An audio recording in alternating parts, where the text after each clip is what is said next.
New Game Plus for Horizon Forbidden West is here. It launched around the same time compared to Zero Dawn, but only this time the mode that let us of course replay the game with all our gear and unlocks is way more fleshed out, and there are also way more new features in this patch. I'm actually surprised by some of the features they introduced and the amount of content overall, but there are also some nerfs that we need to discuss. It's a big video, a ton to go over. Of course, if you are excited about this update, then don't leave a like on the video to show your support. Subscribe for way more Horizon content. And let's go. One thing you maybe immediately notice if you play on the performance modes like me is that the image quality is way sharper. Like, they really improved how this 60 FPS mode looks with better textures, improved outfits. It's only closer to that 30 FPS fidelity mode. And they also announced in a blog post that they're currently working on a variable refresh rate and a 40 FPS with an upcoming update. So then we have even more ways to customize how we play the game. But let's focus on the things they added now with update 1.15.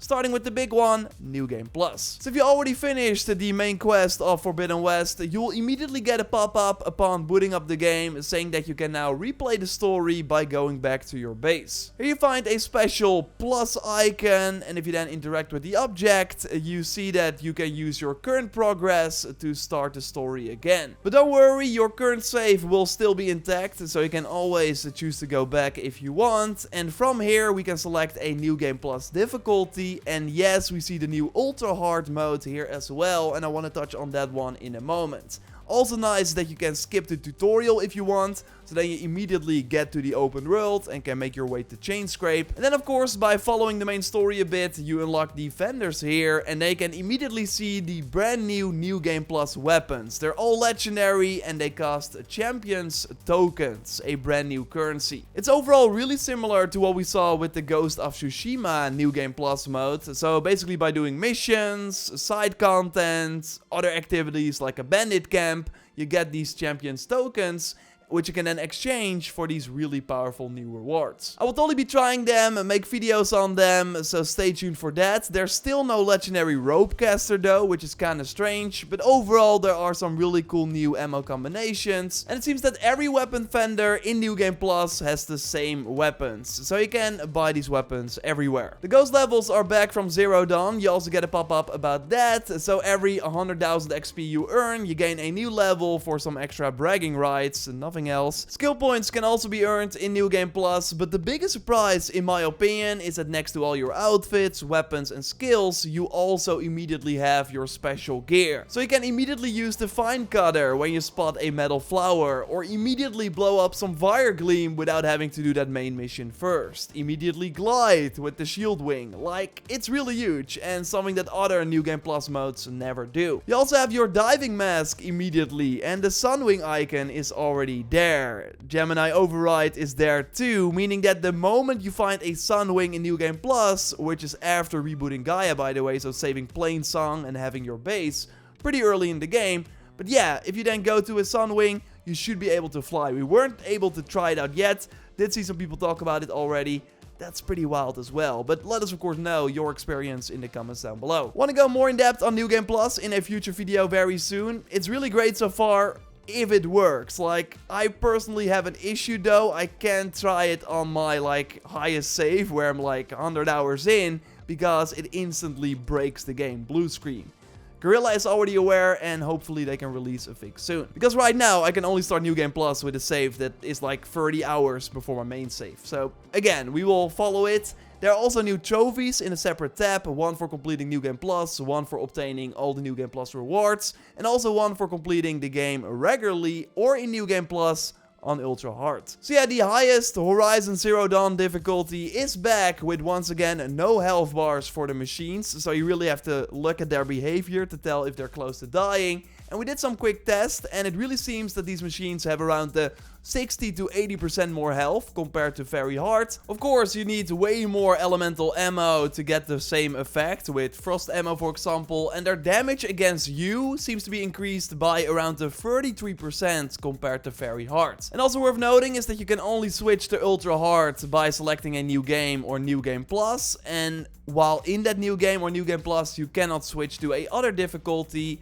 until you finished the main story. that's of course because of the trophy. There are also cool new additions you can use on any save, with the big one being something I also did not expect, Transmog. So you can now use the skills and stats from one outfit, and then by going to any other armor in the menu, select the new apply look feature with triangle, and bam, you look like that. So it works very quick and easy. Also in combat, if you want to end the encounter with a different outfit, it's totally possible. And when you switch to a different armor for different stats, the visual look you selected with triangle will stay. You can also see which look is active thanks to the eye on the inventory icon. You can also very easily remove the look by selecting that icon. So we can finally rock the look of bad outfits while maintaining the strength from the legendary outfits. But yes, if you want a different color, you'll of course still have to go to a dyer. And there are, by the way, also exclusive colors for your outfits in New Game Plus. You can already check them out in plain song at the dyer, and they of course cost some champions tokens, but look really cool. Also brand new is the ability to reset your skills. This is also really easy. Just go to the skill menu, hit options, you will get a pop-up. Do you really want to do it? If you then select yes, you get all your skill points back, and they can focus on different skill lines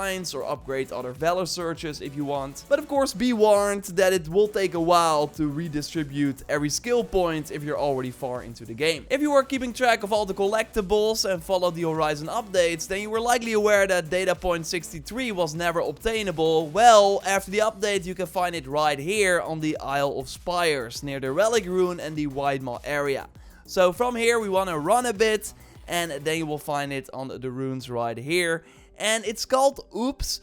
Not sure if that was always the case, but either way it fits really well what happened here. So again, totally grab it now. This fix is also awesome. NPCs can now react to the rain. First the Utaru, for example, would just stand there, get wet, didn't really care. But now after the update, they will run, seek shelter. You will hear them talk about it as well. It's a really nice touch. We also got some interesting gameplay changes. A big one is for the Resilient Trapper skill. So if you got both skills unlocked in the skill tree, then you would first get minus 35% damage taken from traps. If you then had a +1 on an outfit, it would go to 70% and then to 100% if you could get the skill to level 4 with an armor or weave. Well, now, after the update, the skill on level 2 is only 30% in the skill tree. Level 3 is now 55%, while before the patch it was 70%, and level 4, the max level, is now 85%. So while first you could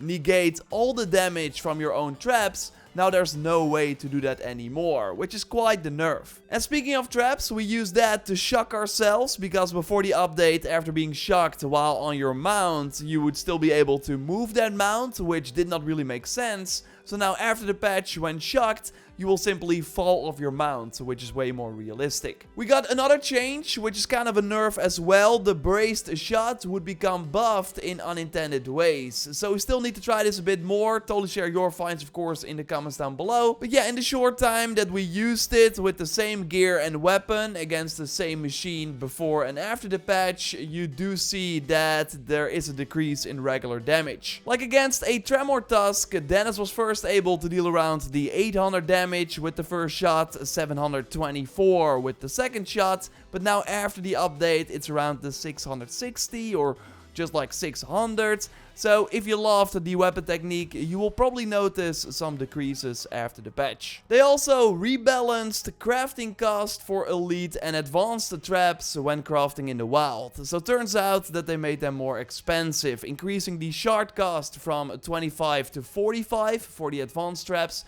and you need to pay 1 extra volatile sludge for the elite traps. And yeah, as you can see, they also did a switcheroo, putting the metal shards now to the left. They also reduced the crafting cost for traps when using the workbench, because first, when crafting traps at a workbench, the prices were the same as if you would craft them in the wild, even with the workbench expert skill unlocked. Now sure, it only notes ammunition in the description, but actually after this patch, you will notice decreases when going to the workbench and crafting traps. For the normal traps, the shard cost went down from 10 to 8, and the machine muzzle cost is down from 4 to 3.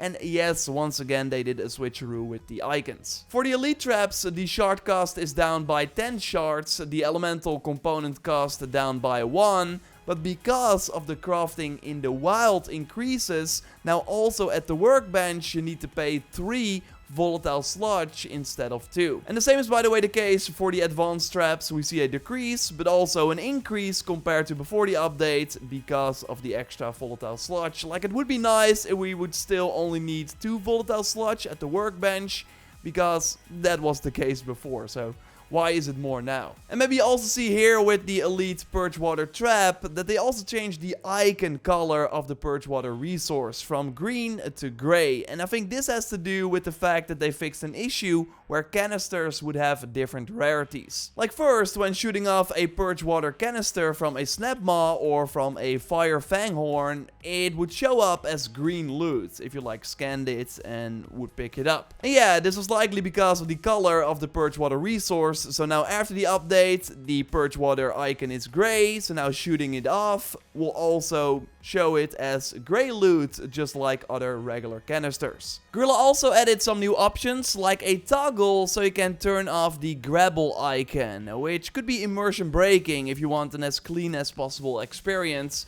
You can of course still use the grapple even if you don't see the icon when you're close enough. And they also made it so that for the pride to open doors or chest, you can now go to the accessibility settings to change it to toggle. Instead of having to hold R2, you then just have to simply press R2 once to open the chest or door. First, the different machine parts had the same icon. Well, now they gave a unique icon to the sack webbing, for example, so you can more easily spot it in the inventory menu, which is a great change. And they also did it for the Behemoth Force Loader and the shell bolt from the shell snapper. So yes, it's a massive update. We really wanted to focus on the most interesting things, and there might of course be some secret changes, so things I did not touch on in this video and that also weren't noted in the patch notes. I will of course link to the patch notes in the video description. If you found anything interesting, then totally let me know via the input@jorraptor.com email address, my social media, all JorRaptor, or you can of course drop it down in the comments down below. Subscribe for way more Horizon Forbidden West content. We will of course dive more in depth on New Game Plus, go in depth on the weapons, and way more. It's really awesome that this update is finally here. A like on the video would of course be super appreciated, and check out our previous video by clicking on the screen on the previous update, and also some secret machines that were found. For now, I will speak to you in the next one. We'll also be streaming New Game Plus. Looking forward to that. Speak to you soon. Goodbye.